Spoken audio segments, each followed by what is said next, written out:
사무엘은 정말 훌륭한 지도자였습니다. 근데 오늘 함께 읽은 이 본문에서와 같이 사무엘이 늙었다고 표현하고 있습니다. 이 늙었다는 표현은 최소한 80세 이상 정도 됐을 때 하는 표현입니다.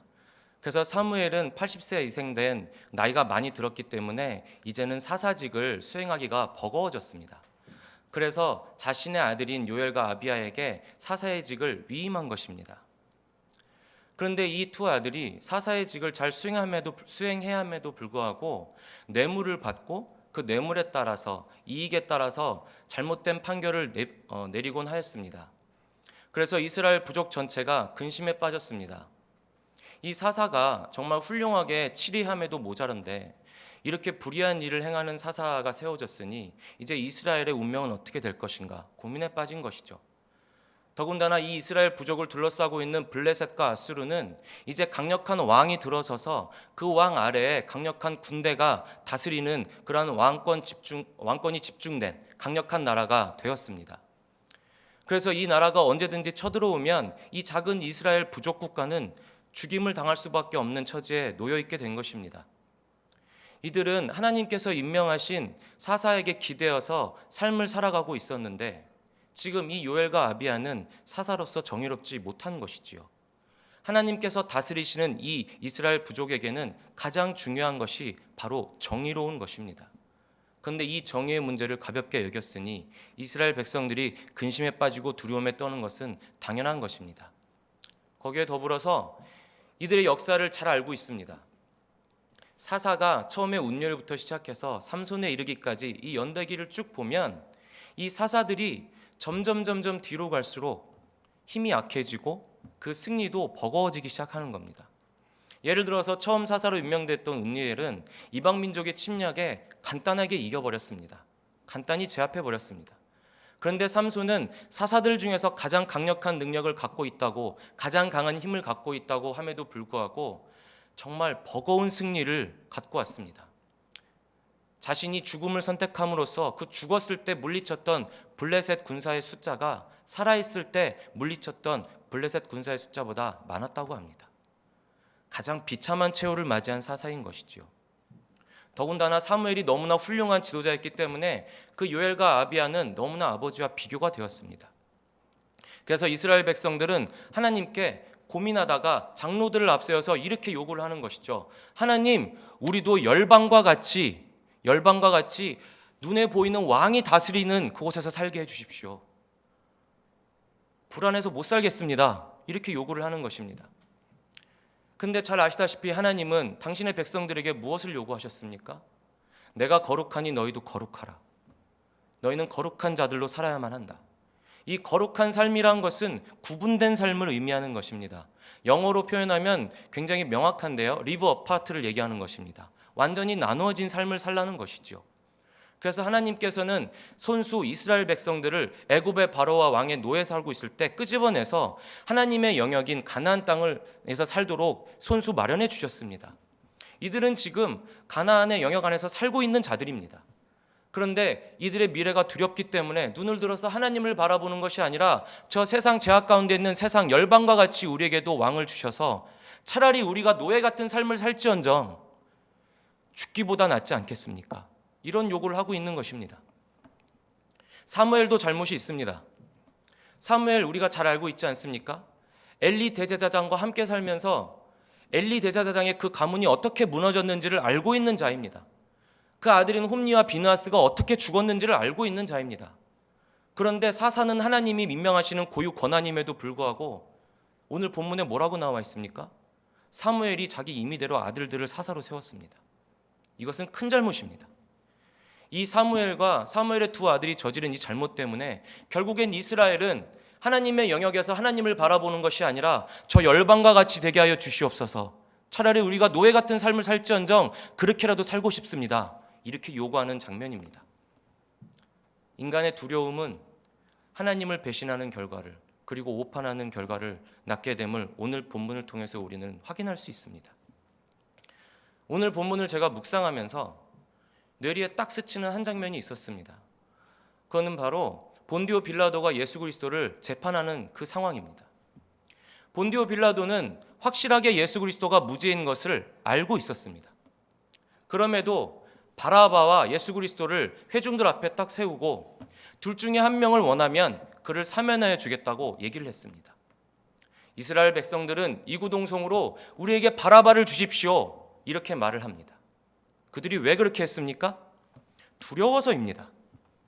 이스라엘 백성이 원했던 메시아는 정말로 강력한 왕으로서 자신들을 억압에서 해방시키고 로마를 비롯한 모든 이방 민족들을 다 처단하고 강력한 이스라엘 왕권 국가를 세워서 그 아래 모든 이스라엘 백성들이 부귀영화를 누리게 하는 것, 그것이 바로 이들이 꿈꿨던 메시아입니다.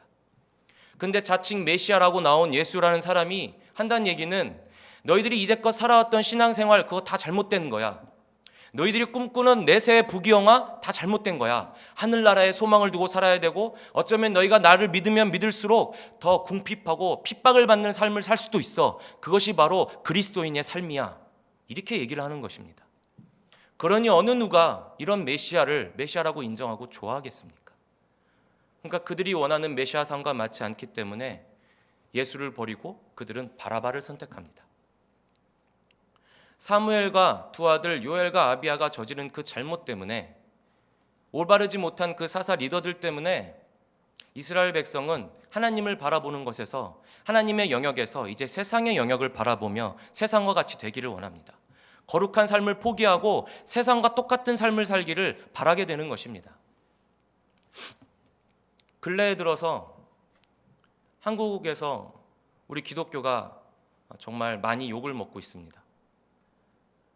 그들의 말에만 따르면 우리 기독교는 정말 문제아입니다.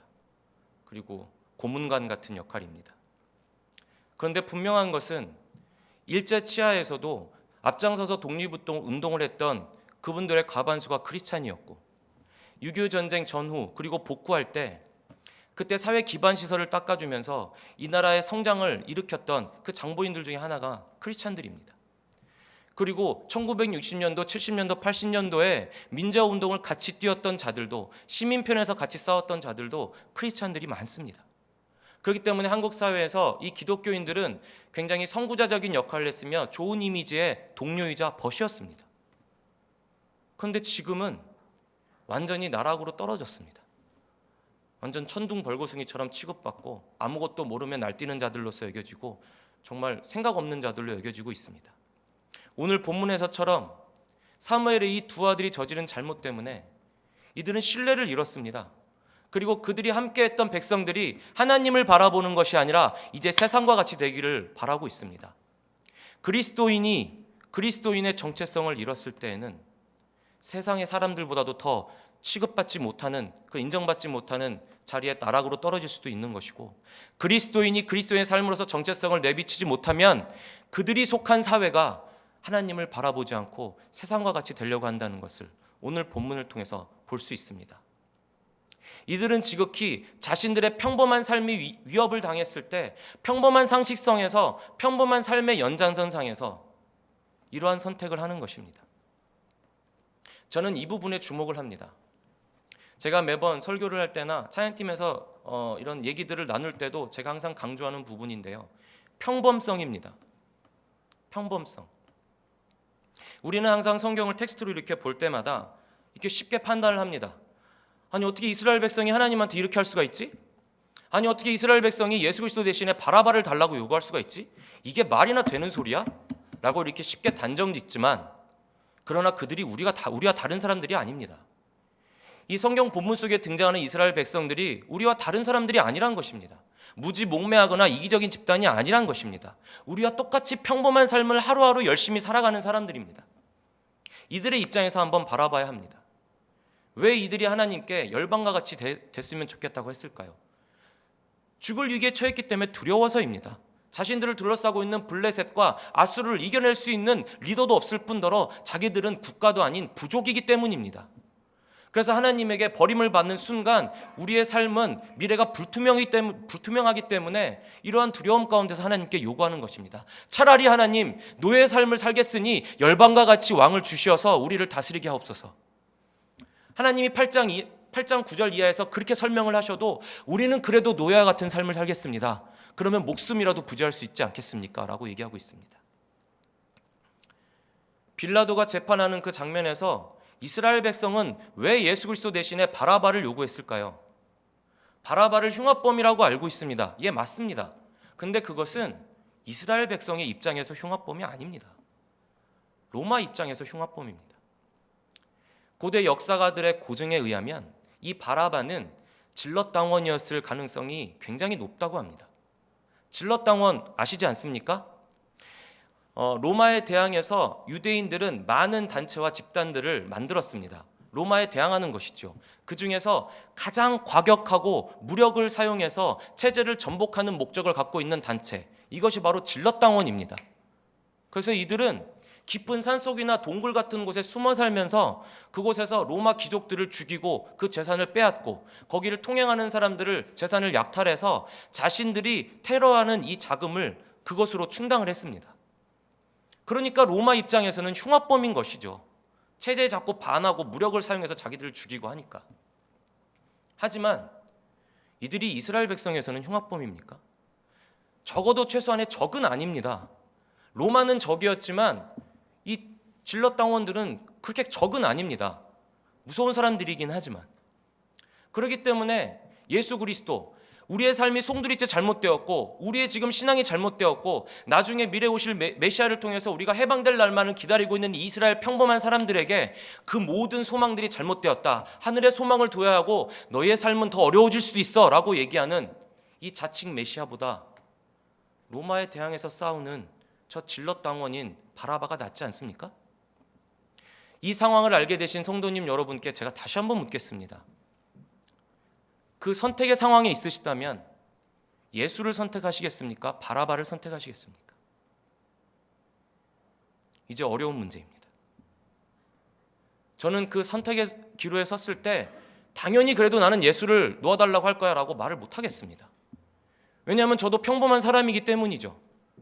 예수 그리스도는 내가 평범하게 살아왔던 모든 삶을 손들이째 흔들어 버립니다. 혼란을 가중시킵니다. 그러나 저 바라바는 로마에 대항해서 싸우던 사람이었습니다. 그러니까 나에게 혼란을 주는 사람보다 바라바가 더 나은 선택일 수도 있는 것입니다. 제가 주목하는 부분은 바로 이 평범함입니다. 평범한 삶을 살아가는 사람들에게 악이란 무엇인가? 올바른 선택이란 무엇인가? 이 부분입니다. 우리가 그 자리에 있을 때 과연 우리도 예수 그리스도를 선택할 수 있겠는가? 이 부분을 저는 계속해서 신앙생활하면서 묻고 있습니다. 평범한 사람들이 선택하는 평범한 그 결정들, 이것들이 과연 옳기만 한 것일까요? 한나 아렌트라는 유명한 작가가 있습니다. 이 작가가 쓴 책 중에 예루살렘의 아이히만이라는 책이 있습니다. 다시 한나 아렌트라는 작가가 쓴 예루살렘의 아이히만이라는 책이 있습니다. 제가 강력히 곱하기 100을 얹어서 추천해 드립니다. 제발 꼭 좀 읽어보시길 바랍니다. 이 책이 정말 좋습니다. 특히 제 개인적인 견해로는 우리 크리스찬들에겐 정말 필독서인 것 같습니다.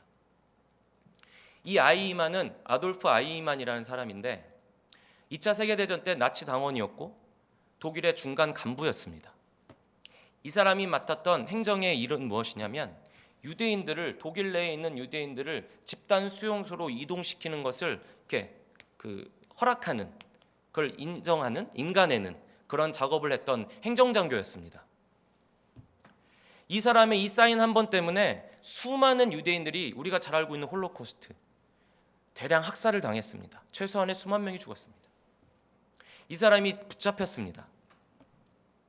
1960년도, 61년도, 62년에 거쳐서 예루살렘의 법정에 서게 된 것이고 그때 당시에 37개국 이상이 되는 모든 나라들의 생중계가 되었습니다. 그래서 많은 사람들이 이 아이히만이 등장하기 전까지 이렇게 상상을 했습니다. 이 사람의 머리에는 뿔 하나쯤은 하나 있을 거야. 이 사람은 정말 사단과 같이 생겼을 거야. 정말 우락부락하게 생기고 못되게 생겼을 거야. 왜? 악마 같은 짓을 했으니까.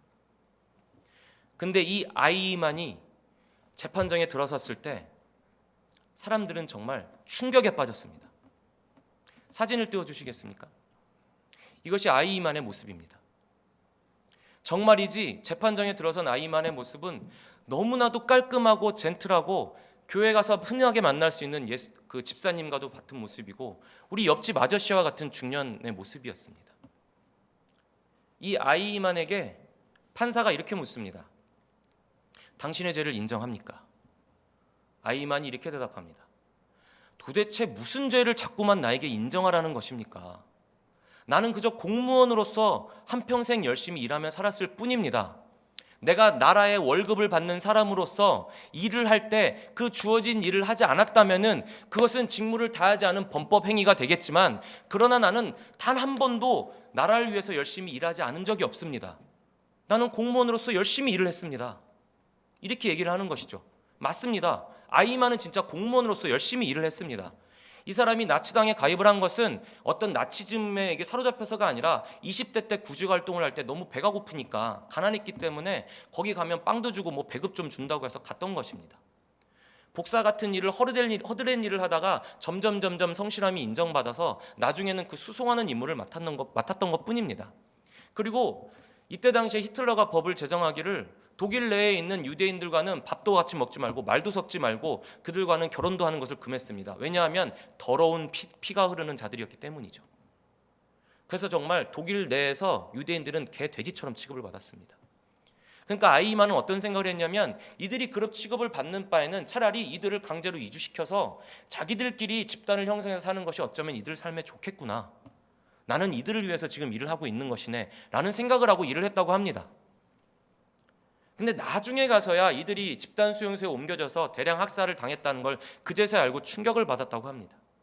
근데 충격을 받고 나서도 이것은 나보다 훨씬 윗분들이 최종 결정권자들이 결정하는 것이고 가치 판단은 그들이 하는 거야. 나는 그냥 중간 간부로서 시키는 일을 열심히 하는 것이 나라를 위한 것이야. 이렇게 생각하고 끝까지 열심히 일을 했다고 합니다. 이 사람이 이렇게 말을 합니다. 나는 정말 본디오 빌라도의 심정을 잘 이해할 것만 같습니다. 나는 누구도 죽이려는 의도가 있었던 것도 아니고 내 손으로 직접 한 사람도 죽인 적이 없습니다. 단지 시대의 요구에 부응해서 나라가 요구하는 그 앞에서 충성을 다했을 뿐입니다. 라고 얘기를 했습니다.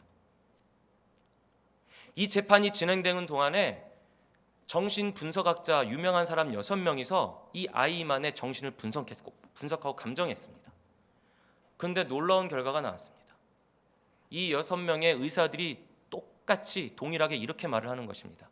이 아이히만은 지금 상담을 하고 있는 의사인 나보다도 훨씬 건강한 정신을 갖고 있으며 그리고 긍정적인 사람이며 좋은 남편이자 좋은 가장이자 좋은 아빠이자 좋은 이웃이다. 정말 평범하고도 성실한 좋은 공무원이다. 사회 시민이다. 이렇게 검증이 나온 것입니다. 우리가 생각하는 악마의 모습이 아닙니다. 이렇게 평범하고 성실한 사람이 그런 악한 일을 저질렀던 것입니다. 그냥 평범한 삶 가운데서요. 우리도 매일매일 그렇게 평범한 삶 가운데 살아갑니다. 정말 주어진 환경에서 주어진 삶 가운데서 최선을 다해서 우리 가정을 위해서 살아간다고 말을 하고 있지만, 그러나 그러한 평범한 삶과 평범한 생각 가운데서 혹은 사회에서 등을 쥐고 가치 판단을 하지 않는 그 상황 가운데서 어쩌면 우리는 악으로 귀결되는 일을 우리가 하고 있을지도 모릅니다. 그것이 바로 악의 평범성입니다. 혹자는 성령 하나님이 역사하시는지를 잘 못 느끼겠다고 말을 합니다. 성령 하나님이 내 귀에다 대고 혁창아 이렇게 말씀하시는 것도 아니고, 막 불세례를 주셔서 막 앉아서 기도하는데 점프하는 것도 아니고, 막 막혔던 담이 무너지면서 막 이단 종교 단체 건물이 무너지고 막 폭풍이 불어서 그 지붕이 날아가고, 이런 일들이 일어나면 정말 우와 놀라운 하나님의 역사입니다, 기적입니다, 이렇게 믿으시겠습니까? 그런 것들은 지금의 과학으로도 충분히 할 수 있습니다. 진짜 기적은 뭔지 아십니까? 우리 모두가 다 평범한 삶을 살고 있지만 우리 안에는 악의 DNA가 있다는 것입니다. 그 평범함 속에 숨겨진 그 악의 DNA가 있음에도 불구하고 성령 하나님께서 끊임없이 하나님을 찾게 하시고 기도하게 하시고 우리의 본능을 일으켜서 깨워서 우리의 발걸음을 예배하는 곳에 인도하셔서 우리가 예배하는 장소에 있게 하신다는 것이 정말로 놀랍고도 기적과도 같은 큰 역사하심입니다. 그것이 성령 하나님의 살아계시다는 증거입니다. 이것 말고 그 어떤 것이 큰 증거이며 역사이겠습니까? 우리가 뭐 일반 사람들과 달라서 DNA가 달라서 이곳에 있다고 생각을 하십니까? 일반 사람들, 하나님을 알지 못하는 자들의 삶은 일주일 내내 일에 사로잡혀 삽니다. 아니, 우리도 일에 사로잡혀 삽니다. 그리고 그들에게 토요일과 일요일은 하나님을 오늘 한번 교회 한번 가볼까? 이런 생각 떠오르지 않습니다. 그 주어진 시간이 얼마나 귀한데요. 가족들과 보내야죠. 쉬어야죠. 리프레시 해야죠. 하나님이 요만큼도 떠오르지 않습니다. 그들이 우리와 DNA가 달라서 그렇습니까? 뭐 염기서열이 달라서 그렇습니까? 아닙니다. 똑같은 사람이지만 성령 하나님께서는 우리의 마음을 자극하시고 본능을 자극하시는 것입니다. 우리의 무의식을 일깨우고 믿음의 씨앗을 심기우셔서 예수 그리스도께로 끊임없이 나갈 수 있도록 인도하시는 것입니다. 그래서 우리가 지금 여기에 있는 것입니다. 새벽마다 수요일, 금요일, 주일에 교회에 있는 것은 내가 오는 것이 아니라 성령 하나님이 우리를 인도하시는 것입니다. 이 기적과도 같은 은혜를 반드시 아시길 바랍니다. 그런데 이러한 하나님의 다스리심, 통치하심을 못 느끼게 하는 것이 바로 사단의 전략입니다. 우리가 평범한 삶 가운데에서 무사 아니라고 무탈하고 잘 살아갈수록 어쩌면 그 삶이 나쁜 건 아니지만 그 삶 가운데서 하나님을 찾지 않는 경우가 생길 수도 있습니다. 왜냐하면 너무 평범하게 잘 살아가고 있으니까. 그럴 때 하나님을 잘 찾지 않게 하는 것, 이것이 사단의 전략일 수 있습니다. 그렇기 때문에 그런 삶을 살고 계십니까? 그런 상황 가운데서 기도의 횟수가 줄어들고 찬양의 횟수가 줄어들고 예배하는 것에 소홀해지십니까? 사단의 전략이라고 빨리 경종을 울리셔야 됩니다. 로마서 8장 35절에서 39절까지의 말씀에 바울은 이렇게 강력하게 설파합니다. 죽음도 생명도 심지어 천사도 지옥의 권세도 현재의 어떠한 일도 장래에 나에게 닥칠 일도 그리고 어떤 강력한 능력도 그리고 높은 것도 깊은 것도 우리 주 그리스도 메시아 되신 그리스도 예수 안에 있는 하나님의 사랑 안에서 끊어낼 것은 없다고 말을 하고 있습니다. 맞습니다. 우리의 자격 때문에 하나님을 선택한 것이 아니라 하나님이 강권적으로 우리를 의지를 일으켜서 선택하신 것이기 때문에 이것은 우리가 끊을 수 없는 것입니다. 이 끈은 절대로 끊을 수가 없습니다. 다만 사단이 그렇기 때문에 노리는 것은 너희들이 평탄한 삶을 사는 동안에 하나님을 조금이라도 잊게 하는 것, 멀리하게 하는 것, 이 평범한 삶 가운데 평범한 가운데 악으로서 침투하는 것입니다. 그래서 우리는 항상 예민하게 깨어 있어야 합니다. 성령 하나님께 기도해야 되는 것입니다. 오늘도 나를 예수 그리스도께로 인도하여 주시옵소서. 평탄한 삶 가운데 평범한 삶 가운데 매일 쳇바퀴 굴리듯이 돌아가는 이 삶 가운데에서 그리스도인으로 살아갈 수 있도록 성령 하나님 나의 마음을 계속해서 만져주세요. 하나님을 떠오르게 해주세요. 기도하게 해주세요. 기억하게 해주세요. 이렇게 해야 되는 것입니다. 이것이 평범한 삶을 살아가고 있는 우리들이 해야 될 의무이자 권리입니다. 우리들만이 할 수 있는 것입니다. 저는 국민학교를 나왔습니다. 지금 초등학교로 이름이 바뀌었죠. 저는 초등학교 때 한 반에 제 기억에 한 68명 뭐 이렇게 있었던 것 같습니다. 시골에서 나온 거 아니고요. 성남에서 나왔습니다. 그래서 저는 이제 번호가 62번이었거든요. 그 보면 뭐 예를 들어서 뭐 3학년 15반 있고 초등학교에 막 2학년 15반 있고 애들이 많으니까요. 그래서 오전반, 오후반 이렇게 나눠서 수업을 하기도 했었습니다. 다들 기억하시죠? 긍정 안 하신다고 젊어지는 거 아닙니다. 그죠? 그랬습니다. 아침에 특히 겨울에 이렇게 학교를 가면 이제 제가 난로 당번을 할 때가 있는데 그때 난로 아시죠? 그 동그란 난로, 철로 된 난로에서 연통 이렇게 꽂아가지고 창문 밖으로 그 연기 빼내는 난로. 거기에 이제 그 땔감 받으라고 교무실에서 방송을 합니다. 그럼 내려가서 그거를 받아가지고 이렇게 올라가서 그거를 때웁니다. 그리고 뭐 부직갱이 이렇게 쑤시면서 잘 붙게 불로. 그럼 이제 그게 불이 붙으면 그 노란 주전자, 큰 주전자에다 물을 한가득 받아가지고 그 위에 올려놓습니다. 그럼 이제 그게 스팀이 나오면서 그 습도 조절도 되고 또 선생님이 커피나 이렇게 차 타드시기도 하고요. 그리고 그 연통에는 그 젖은 걸레나 이렇게 수건 같은 거 이렇게 널어놓고 막 그걸 말리기도 했습니다. 근데 그 연통이 연결 부위가 아무리 잘 이렇게 테이핑을 해도 항상 새서 그 연기가 교실 내에 이렇게 들어오곤 했습니다. 어찌되었건 그때가 참 정감 있던 때였던 것 같습니다. 그 난로 위에 그 철제로 된 사각 도시락 밥통도 올려놓기도 하고 뜨뜻하게 데피려고 쥐포나 막 이렇게 그 쫀득이 같은 거 이렇게 몰래 구워 먹기도 하고. 그럼 이제 냄새가 나니까 선생님한테 혼나기도 했었죠. 그때 마룻바닥은 나무였습니다. 기억하시죠? 그래서 밟으면 삐그덕삐그덕 소리 나고 책절상에 다 나무로 되어 있었습니다. 그래서 그 하루가 마치고 청소할 때 그 사각형으로 된 왁스빈으로 막 왁스 칠하고 그 왁스 걸레로 이렇게 닦고, 그죠? 이해 못하는 분 제가 알기로는 한 명밖에 몇 명 있네요. 그 사람들 말고는 이해하셔야 돼요. 그랬는데 어느 날 제가 뚜렷하게 기억하는데 그 나무와 나무 바닥 사이에 요 작은 틈이 뚫려 있었는데 거기로 쥐가 나온 겁니다. 갖고 짓궂은 남자애가 그 쥐꼬리를 이렇게 탁 잡았습니다. 갖고 여자애들 놀린다고 막 이렇게 하고 다니니까 여자애들이 막 소리 지르면서 혼비백산 막 돌아다니는 겁니다. 아! 막 이러면서. 근데 이제 얘도 놀리려고 무심결에 쥐를 잡았고 보니까 이 쥐가 무서운 겁니다. 이제 이거를 빨리 놓고 싶은데 어떻게 해결할 방도가 없으니까 얘가 아무 생각 없이 난로 뚜껑을 열고 거기에 넣어버린 겁니다. 쥐가, 제가 아직도 가끔 꿈을 꾸는데 그 안에서 막 뜨거워서 돌다가 갑자기 순식간에 불이 몸에 확 붙어갖고 탔습니다. 문제는 이 쥐가 탄 냄새가 온 교실에 가득 배어서 그 이후에 수업을 할 수가 없어서 음악실로 다 옮겨서 수업을 했습니다. 그 다음 날도 한겨울에 문을 다 열고 갔는데도 냄새가 배가지고 나무에 또 음악실에서 수업하고 3일째 되던 날에도 음악실에서 수업을 했습니다. 제가 그 학교를 졸업할 때까지 그 교실은 쥐가 타 죽은 교실로 이렇게 딱 낙인이 찍혀갖고 애들이 신입생 들어오면 야 여기가 쥐 타 죽은 교실이야 막 이렇게 해서 어떤 애들은 그 교실 가기도 싫어하고 막 이렇게 각인이 된 것이죠.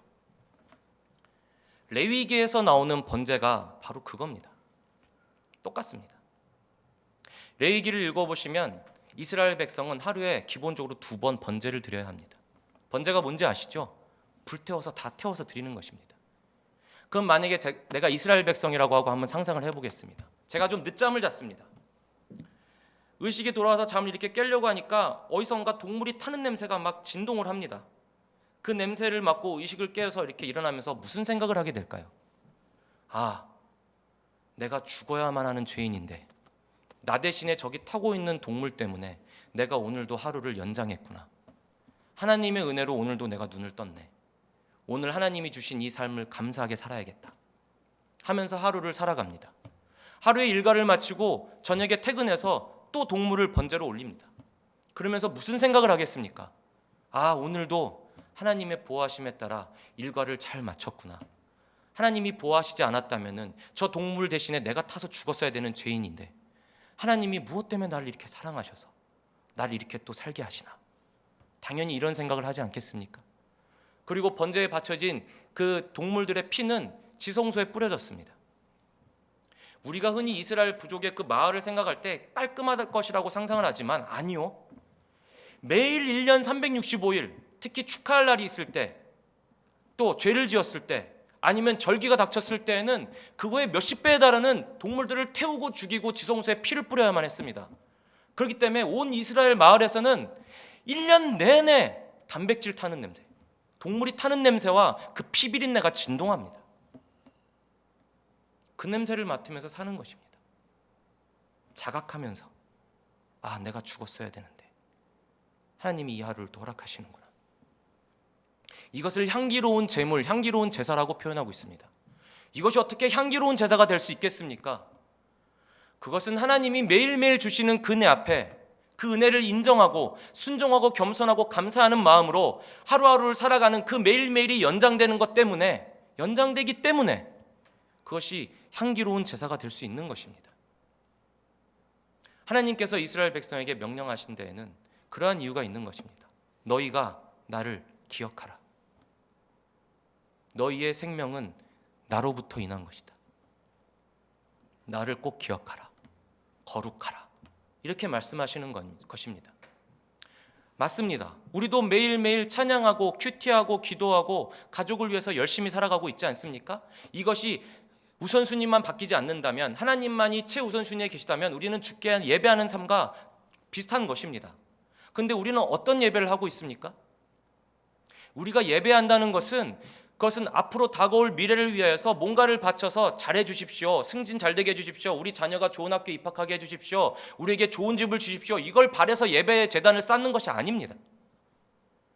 그거와 냉정하게 말하면 무관합니다. 그것이 아니라 지금 이 순간까지 나를 위해서 행하셨던 하나님의 그 모든 일들을 나는 기억합니다. 죄인인 내가 죽어야만 하지만 예수 그리스도께서 단번에 한 번에 영원토록 풍성하게 죽으심으로 말미암아 나의 영원한 삶이 보장되었음을 인정하고 하나님을 칭찬하고 높여드립니다. 이것이 예배입니다. 그렇기 때문에 성도님 여러분, 어떠한 상황에 계시더라도 정말 그것이 힘든 건 저도 알지만 예배를 놓지 마시기 바랍니다. 예배를 최선을 다해서 하시기 바랍니다. 그것이 우리를 구원하신 하나님을 향한 유일하게 우리가 할 수 있는 것들입니다. 유일하게 하나님을 위해서 할 수 있는 것이 바로 그 예배입니다. 우리가 살아가면서 너무나 두려운 일들이 많습니다. 불안한 미래도 많고요. 안정되지 않는다고 해서 우리가 이 본문에 나온 이스라엘 백성처럼 이제 하나님을 그만 보겠습니다. 하나님의 영역이 아니라 열방과 같이 저들과 같이 세상 사람들의 논리대로 살기를 바랍니다. 라고 요구할 수는 없지 않겠습니까? 우리의 여태까지 신앙생활이 혹여 잘못됐다고 다 송두리째 바꾸라고 하시고 모든 것을 혼란 가운데 있게 하신다고 할지라도 그렇다고 우리가 유일한 구원 되신 예수 그리스도를 맛보 알았는데 바라바를 내놔달라고 얘기할 수는 없지 않겠습니까? 우리의 삶 가운데서, 우리의 평범한 삶 가운데서 어쩌면 번제의 그 향기가 맡아지지 않을 수 있을 수 있습니다. 그럼 그럴 때 우리는 예배에 힘써야 합니다. 목숨 걸고 예배하시는 성도님들이 되시기를 소망합니다. 구원받은 자들이 할 수 있는 것은 예배밖에 없습니다. 우리에게는 이미 강력하고도 완벽한 왕이 오셨습니다. 유앙겔리온이라는 단어를 아시죠? 유앙겔리온. 한국말로 복음이라고 번역이 되었습니다. 영어로는 굿뉴스라고 돼 있죠. 그러나 이 유앙겔리온은 헬라어입니다.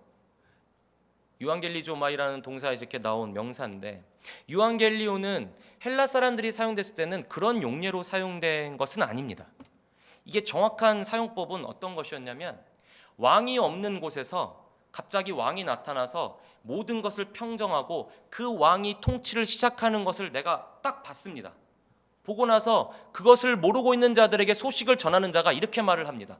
유앙겔리온이다, 이렇게 말을 하는 것이죠.